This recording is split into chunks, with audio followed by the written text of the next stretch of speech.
All right. Good afternoon. This is my neighbor, Bobby Caldwell. How are you? Fine. So, Bobby, tell me what ignites your life. People that believe that there's something wrong with America and willing that they can play a role in trying to change what is wrong and make it right. When I see those people like that, they are not that many, but that really lights me up and makes me feel that there's hope, and that I want to continue to do things that I've been doing for the last 50 years or more. Now, you're 81, Bobby, and you are a spry young thing.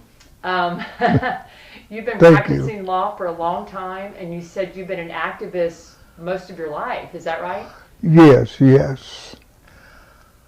Since you were a teenager, and then Yes, since I was a teenager, I remember selling freedom cookies for the junior NAACP in Dallas, so help raise money for the sweat case, a case that integrated the University of Texas Law School.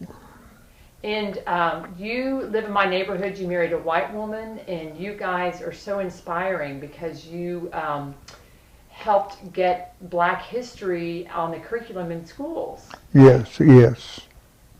And tell me a little bit about that briefly. Well, it was in 1962, I think it was 61.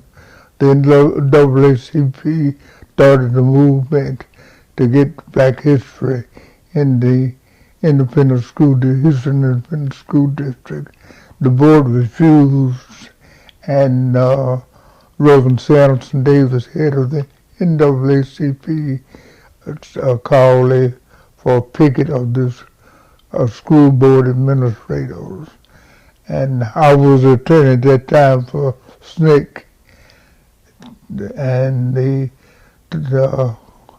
members asked me about joining in the picket line. I said, sure.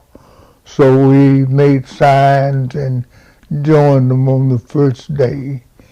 And when I got there, I met my my wife-to-be, Catherine Todd, and she was there with her 7 children, and they was from teenagers down to three or 4 years of age, and it was all down there with picket signs.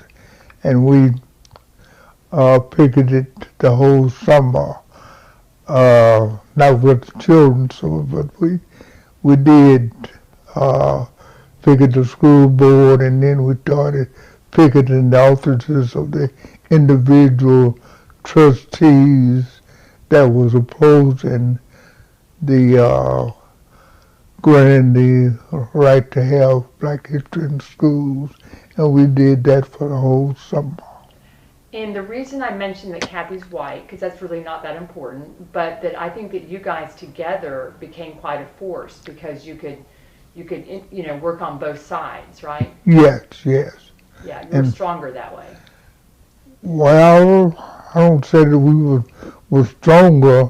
We got together because we fell in love. Yeah, yeah. Because we were in so many other things that from that day forward, it looked like every time we looked around, something was going on in Houston, and we were there, became a part of what was going on. Like, another case that I had, she was the secretary of the movement, Free Leota Johnson, who had been falsely accused of giving a marijuana cigarette to a police officer. And we had a committee to free him. He gotten 30 years, and